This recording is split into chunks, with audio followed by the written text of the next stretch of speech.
Ek gesels vanaand met Ingrid Erlang. Sy is die redakteur van die webwerf Afrikaans.com. Nou julle hier by RSG weet van Afrikaans.com.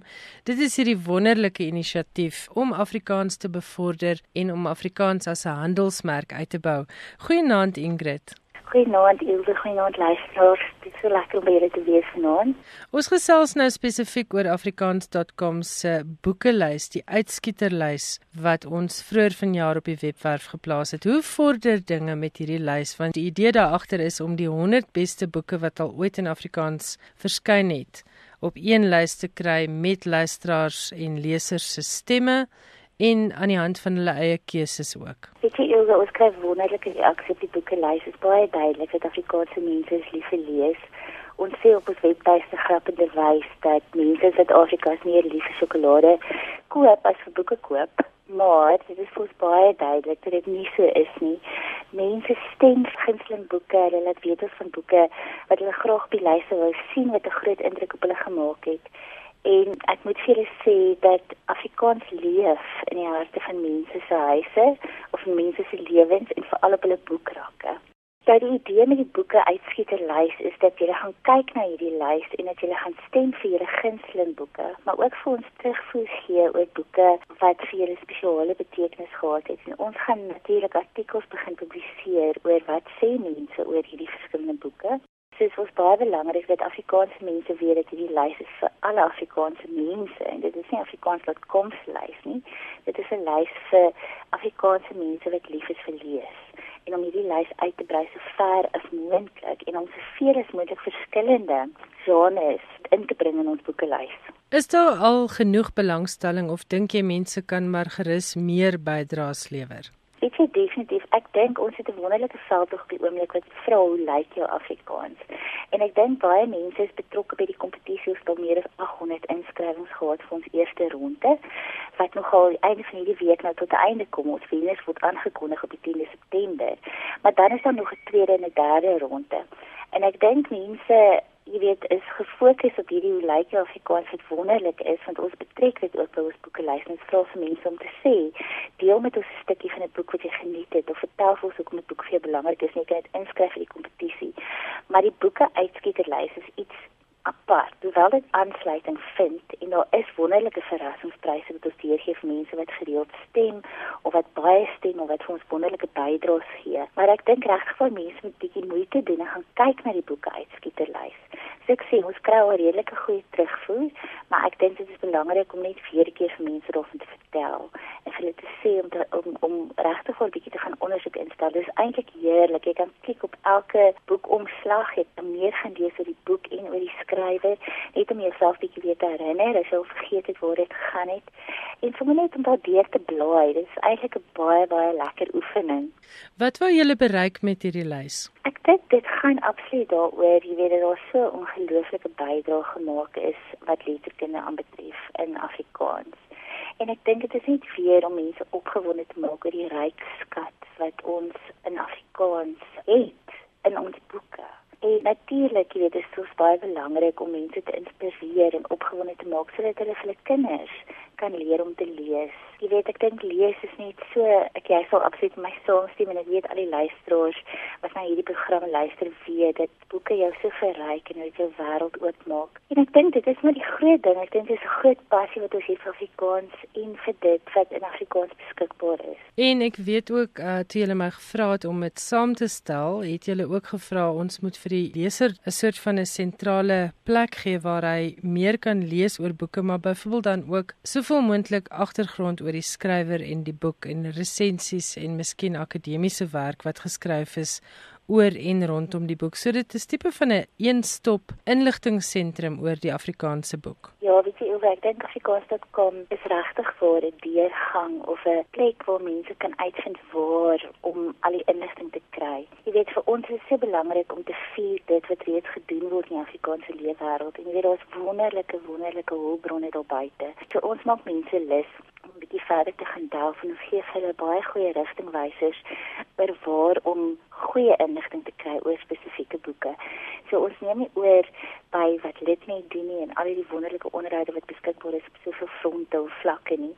Ons wys net so vir mense waar is al hierdie lekker inligting nou en dan, as ons gelukkig is om vir jou of vir ander skrywer te kry om vir ons spesiale onderhoud te doen, dan publiseer ons dit. En veral wat nuwe boeke aanbetref, ons het 'n wonderlike afdeling met die naam van Net op die Rak. En ons vertel daar vir mense van wat nuwe boeke is op pad en waarvoor kan hulle nou al begin uitkyk of waarvoor kan hulle begin spaar vir Kersfees. So dit is regtig 'n viering van die Afrikaanse boek en dit wat gebeur daar buite in die boekewêreld. Ja, en dit is nou gepas dat ek en jy hierdie week praat, want hierdie is ook 'n Suid-Afrikaanse nasionale boekweek. Dis juist 'n week wat geskep is om Suid-Afrikaners aan te moedig om plaaslike skrywers en die plaaslike boekbedryf te ondersteun. So vertel 'n bietjie van die pryse wat luisteraars kan wen as hulle nou deelneem aan die boekkeuses op die boeke uitskieterlys op afrikaans.com. Ja, nou weer vertel van die pryse. Ek wil net sê, aangesien dit nou hierdie baie spesiale week is, ek dink regtig vir luisteraars moet hulle deeltjie gaan doen en bydra tot hierdie boekelys. Dit regtig vir 'n lysstaak waarop ons almal kan trots wees. Dat ons kan sê, jy weet, hierdie Afrikaanse boekelys is die moeite werd vir elkeen wat nog nie begin lees het nie, om te begin lees. Wat die pryse aanbetref, weet jy, ons het wonderlike borge wat vir ons boeke beskikbaar stel, digbundels en wonderlike reekse boeke wat ons skenk vir mense wat op hierdie vlak deelneem. Ingrid, baie dankie dat jy vanaand met skrywers en boeke se luisteraars gesels het. Ek dink luisteraars gaan nou moeite doen om op afrikaans.com se boekelys te gaan klik. En ek gesels hopelik in die nabye toekoms weer met jou oor boekdinge hier op Skrywers en Boeke. Dankie vir die geleentheid en dankie vir die wonderlike program. Dit was die stem van Ingrid Erlang, die redakteur van afrikaans.com. Ek en sy het gesels oor die boeke uitskieterlys wat op die webwerf saamgestel word. Ek het afgeskop met 'n basiese lys wat ek saam met boekklubs, leeskringe en verskeie lesers en akademici saamgestel het. Maar nou is dit jou beurt om te gaan stem vir jou 100 gunsteling boeke wat al ooit in Afrikaans verskyn het. En as jy dink daar kort boeke op daardie lys, stuur gerus dan nou ook vir Ingrid via die webwerf 'n e-pos. En as jy stem, dan kom jy dalk in aanmerking vir heerlike boeke as pryse. Dit is dan alles by afrikaans.com. In ons gesprek het ek ook verwys na Nasionale Boekeweek. Nou dit is van dese week hier in Suid-Afrika Nasionale Boekeweek. Dit is in 2010 ingestel na aanleiding van 'n 2007 studie wat getoon het dat net 14% van Suid-Afrikaners boeke lees vir ontspanning en dat 'n eislike 51% van Suid-Afrikaners nie een enkele boek vir ontspanning in hulle huise het nie. Die Boekeweek is toe ingestel om lees en boeke te bevorder onder gewone Suid-Afrikaners. En vir ingeval jy gewonder het, maar ek dink ek preek nou so half vir die bekeerdes, want almal wat hier luister is waarskynlik ywerige lesers. Maar lees hou die volgende voordele in vir 'n kind se ontwikkeling. Dit verbeter verbeelding, dit verhoog hulle intelligensie, dit is goed vir hulle breinontwikkeling, dit bou woordeskat en lesers is ook meer produktiewe mense, glo dit of nie. Natuurlik is dit ook goed vir nasiebou en om die kulturele diversiteit in 'n land te verbeter as mense mekaar se stories begin hoor en lees. En die boekbedryf verskaf natuurlik ook werksgeleenthede en is baie goed vir die Suid-Afrikaanse ekonomie. Ondersteun dus asseblief van dese week Suid-Afrikaanse Nasionale Boekeweek. Jy kan dit op een van verskeie maniere doen. Jy kan of 'n boek gaan koop en dit skenk, of jy kan jou boekrakke leegmaak van al die boeke wat jy nooit weer gaan lees nie en dit skenk vir 'n biblioteek of 'n skool in jou omgewing, of jy kan 'n donasie maak by die webwerf van die Suid-Afrikaanse Nasionale Boekeweek. Dit is www.sabookcouncil.co.za. En ek weet sommer die skrywers en boekeluisteraars gaan soos altyd hulle kant bring tydens Suid-Afrikaanse Nasionale Boekeweek. En nou het jy natuurlik die perfekte verskoning om jouself hierdie week te bederf met 'n lekker boek. Geniet dit. Jy luister na Skrywers en Boeke op RSG. Jan Meiburg, baie welkom by my in die ateljee. Jy het weer vir ons baie lekker interessante nuus en jy begin met die Frankfurtse boekeskou wat ek glo een van die groot boeke geleenthede op die jaarlikse kalender is. Dis inderdaad die uitgewerswêreld se grootste handelskou. En dit word van 19 tot 23 Oktober in Frankfurt in Duitsland aangebied en meer as 7100 uitstallers van meer as 100 lande neem vanjaar deel. Soveel as 275.000 besoekers word verwag. Sedert 1976 sonder die boekeskou jaarliks een land uit as eregas en vir die duur van die skou word die land se boekemark, letterkunde en kultuur in die besonder gepromoveer. Vanjaar is die eregas weliswaar Nederland en Vlaandere. In boeke uit die omgewing kom in die kollig. Ook met die oog daarop om meer vertalings van Nederlands en Vlaamstalige skrywers die wêreld in te stuur. 'n Groot vertalingsondersteuningsprogram help onder meer om vertaalregte en lisensies te fasiliteer en om 'n wêreld van moontlike kontakte te ontsluit. Die voordeel van die eregasstelsel van die Frankfurtse boekeskou is dat die voordele vir die eregasland na die boekeskou steeds bly voortduur. Nederland word op die boekeskou amptelik verteenwoordig deur die skrywer Arnon Grunberg en Vlaandere deur die digter Charlotte van den Broek. In plaas van die gewone toespraak wat die amptelike verteenwoordiger van die eregasland gewoonlik maak, gaan die twee vanjaar in gesprek.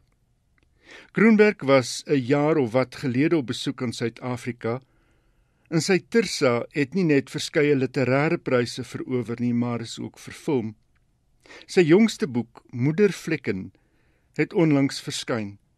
Dis die verhaal van sy ma en bevat beskrywings van haar Auschwitz-ervaring. Die boek het ook reeds in Duits verskyn. Die 25-jarige van den Broek se debuutbundel, Chameleon, het verlede jaar verskyn en is vroeër vanjaar bekroon met die Herman de Koning debuutprys. Die bundel is ook reeds in Duits vertaal. Luisteraars wat belangstel kan natuurlik gaan luister na my onderhoud verlede jaar, ek dink dit was so Oktober rond, met Arnon Grunberg oor Tirsa.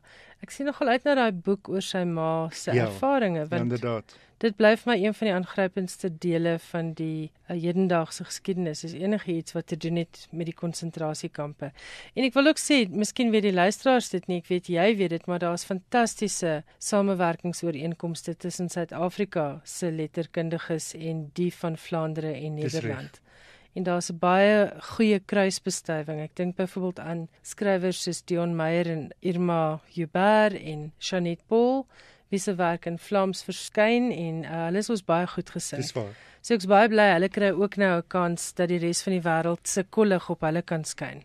En jy het ook nuus oor 'n Afrikaanse skrywer wat weer benoem is vir 'n internasionale prys. Die Britse Crime Writers Association of CWA het pas sy kortlyste in verskeie kategorieë vir sy Dagger-prys bekend gemaak. Vir ons is van belang die CWA International Dagger met Dion Meyer se Icarus op die kortlys. Icarus, vertaal deur K.L. Seegers, is die verhaal van Benny Griesel en Von Cupido se ondersoek na die moord op 'n internet-entrepreneur wie se lijk oopgespoel het tydens 'n Kaapse vratsvloed vlak voor Kersfees. Die prys vir misdaadromans wat ook insluit thrillers, spannings asook spionasiefiksie word toegeken aan 'n boek wat nie oorspronklik in Engels verskyn het nie en later vertaal is. Meyer se mededingers is die Duitse skrywer Sascha Arangu vir sy The Truth and Other Lies, vertaal deur Imogen Taylor, die Fransman Pierre Lemaitre vir sy The Great Swindle, vertaal deur Frank Wynne, en terloops, die Dagger is verlede jaar ook aan Lemaitre toegeken vir sy Camille, eweneens vertaal deur Frank Wynne, die Japanse skrywer Hideo Yokoyama vir sy 6-4, vertaal deur Jonathan Lloyd Davis, en die Duitse skrywer K. Rademacher vir sy The Murderer in Ruins, vertaal deur Peter Miller. Die wenner word op 11 Oktober in Londen aangekondig. Die CWA Diamond Dagger word by die geleentheid toegeken aan Peter James, Britse skrywer met meer as 30 romans agter sy naam. Die kriteria vir die toekenning is tweerlei. Eerstens, volgehoue skryfwerk van 'n hoë gehalte en daarnaas 'n betekenisvolle bydrae tot misdaadfiksie in Engels, oorspronklik in Engels of vertaal, dit maak nie saak nie. Dis wonderlike nuus en dis gepaste erkenning vir Dion Meyer. Ons hou vir hom duim vas en dit skakel ook sommer in by van dese week se Suid-Afrikaanse Nasionale Boekeweek. So ek wil luisteraars ook herinner om hierdie week asseblief boeke te koop. Koop Suid-Afrikaanse skrywers, of jy nou in Engels of Afrikaans wil koop. Ons plaaslike skrywers het jou geld nodig. Ek dink nie mense besef hoe hard werk 'n skrywer aan 'n boek nie, en ek dink ook nie hulle besef hoe min word hulle betaal nie. So Dion Meyer, dankie dat jy ons naam hoog hou, en ek is seker daarvan ons gaan nog 'n paar ander Afrikaanse skrywers se werke ook binnekort daar sien. En dan die Italianers nou in hierdie salle lui met 'n goeie plan vorendag gekom. Italiaanse tieners kry voortaan net meer as sowat R8.000 elk van die regering op hul 18de verjaardag is 'n kultuurbonus, om hulle daaraan te herinner dat hulle deel is van 'n gemeenskap wat 'n hoë premie plaas op kultuurgoedere. Die gedagte is dat die meevaller uitgegee word op boeke, besoeke aan museums en ander maniere van kulturele verryking. Volgens Tommaso Nannicini, die minister in beheer van die strategie, koste die Italiaanse regering sowat R4,7 miljard om die bonus uit te betaal aan die sowat 575.000 tieners wat kwalifiseer. By die aankondiging van die bonusplan het Matteo Renzi, die Italiaanse premier, gesê dat terreur en ekstremisme beveg moet word, nie net deur middel van ekstra polisie, grenswagte en militêre intelligensie nie, maar eweneens deur 'n sterk beklemtoning van Europa se kulturele waardes. Ons sal nie toegee aan terreur nie, het hy gesê. Ons het eeue se geskiedenis as bewys dat kultuur onkunde kan klop. Ja, en dis nou 'n baie edele gedagte, maar hoe dink jy gaan die praktyk hiervan werk? En dink jy nie dis beter om byvoorbeeld sê nou maar van graad 1 af eerder daai begroting aan te wend en kleintjies van kleins af aan boeke bloot te stel, museums toe te neem, opvoerings te laat bywoon nie? Ek wonder hoeveel van daai tieners gaan werklik die R8.000 vir kultuur aanwend, of die 8.000, is dit die R8.000? Dis R8.000, €500. Wie gaan dit werklik polisieer? Hoe gaan hulle dit polisieer? Wel, hulle het flink planne daar. Dit sal interessant wees om te sien hoe hierdie eerste uitrol van hierdie projek as dit ware werk. Hulle maak gebruik van 'n app. Daar word 'n bedrag inbetaal op deel van hierdie app. Dit kan jy dan bestee. So jy kan nie die 8.000 gaan blaas op wat jy ook al wil. Op 'n lekker vakansie nie. Okay, goed, dit maak dan sin, maar ek sou tog dink 'n kind wat teen matriek nog nie 'n ywerige leser of 'n ywerige kultuurdier is nie, gaan dit nie skielik word op 18 nie. Jy's reg, maar die idee hier agter, daar's my 'n tweelei idee hier agter. Aan die een kant om kultuur te bevorder, wat goed is, ja. En aan die ander kant sien ek daarin ook daai strategie van ons moet ook weer klem lê op ons Italiaanse kultuur. Ja, ek dink dis fantasties. Ons het nou ongelukkig nie die geld nie, want ons is besig met allerlei ander geldmorsprojekte in Suid-Afrika. Ons het 'n nasionale boekeweek. Maar ons het 'n nasionale boekeweek, so die luisteraars moet dit maar dan asseblief self ondersteun. En koop sommer 'n boek vir iemand wat jy ken wat dalk nie 'n boek kan bekostig nie, of deel net jou ou boeke met biblioteke en met ander instansies. Nog nuus. Marilynne Robinson, die Amerikaanse skrywer wat reeds die Pulitzerprys vir fiksie gekry het, en vroeër vanjaar deur Time Magazine aangewys is as een van sy 100 invloedrykste mense, het pas die Dayton Vredesprys se Richard C. Holbrooke toekenning gekry vir haar romans en essays waarin sy vrede, sosiale geregtigheid en wêreldwye begrip bevorder. Robinson is in 1982 vir die Pulitzerprys benoem vir haar debuutroman Housekeeping, en sy het in 2005 die prys gekry vir haar roman Gilead. Volgens die organisasie wat die Dayton-prys aanbied, is Robinson se werk, en ek haal aan, ophelderende prosa wat 'n mens roer. Sy skryf oor familietwis, verdeeldheid in gemeenskappe, in die wêreld, en wat sy so meesterlik doen, is om die genesende krag van versoening en liefde te laat blyk. Oor die toekenning het Robinson opgemerk, ek het die voorreg gehad om te sien hoe boeke 'n lewe van hulle eie kry in die wêreld, en hoe maklik boeke grense van alle soorte kan oorsteek. En hoe belangrik dit is, dat boeke 'n gesprek aan die gang hou, en bovenal hoe boeke, ondanks misverstand en twiste tussen mense, intens ter harte geneem word. Vorige wenners van die prys sluit in Barbara Kingsolver, Louise Edrick en Gloria Steinem. Ja, en ek wil weer vir jou sê, ek het verlede week nog 'n SMS, nie eintlik 'n e-pos van 'n luisteraar gekry wat net weer gesê het hoe geniet sy spesifiek hierdie internasionale boeke bydra. Dankie vir al die lekker goed wat jy vir ons gaan uitdolwe uit al die internasionale nuus. Baie dankie. Baie dankie. Soos altyd beteken Johan Meiburg se bydrae ons het aan die einde gekom van Finansies Skrywers en Boeke. Weereens baie dankie dat jy saam geluister het. As jy van jou wil laat hoor, my e-posadres is skrywersenboeke@rsg.co.za of jy kan natuurlik sommer via die webwerf 'n e-pos ateljee toestuur. Die SMS-nommer is 34024 en elke SMS kos R1. Onthou nou om te gaan stem vir jou gunsteling 100 Afrikaanse boeke by www.afrikaans.com, gaan kyk na hulle uitskieterlys en onthou om weer 'n slag deur jou boekrakke te kyk en te kyk of daar nie iets is van hierdie leesvreugde wat daar staan en stof vergader wat jy met iemand kan deel nie. Volgende week is ek terug en dan gesels ek met niemand anders nie as die nimmerlike Philip de Vos. En dit is 'n vrolike gesprek soos wat net Philip kan gesels. Ek beloof jou, jy wil dit nie misloop nie. Tot dan groet ek Elsje Salzveld, hierdie is Skrywers en Boeke, maar moet nog nie gaan slaap nie want ons het heerlike musiekprogramme die res van vanaand hier op RSG. Ek hoop jy geniet dit. Totsiens.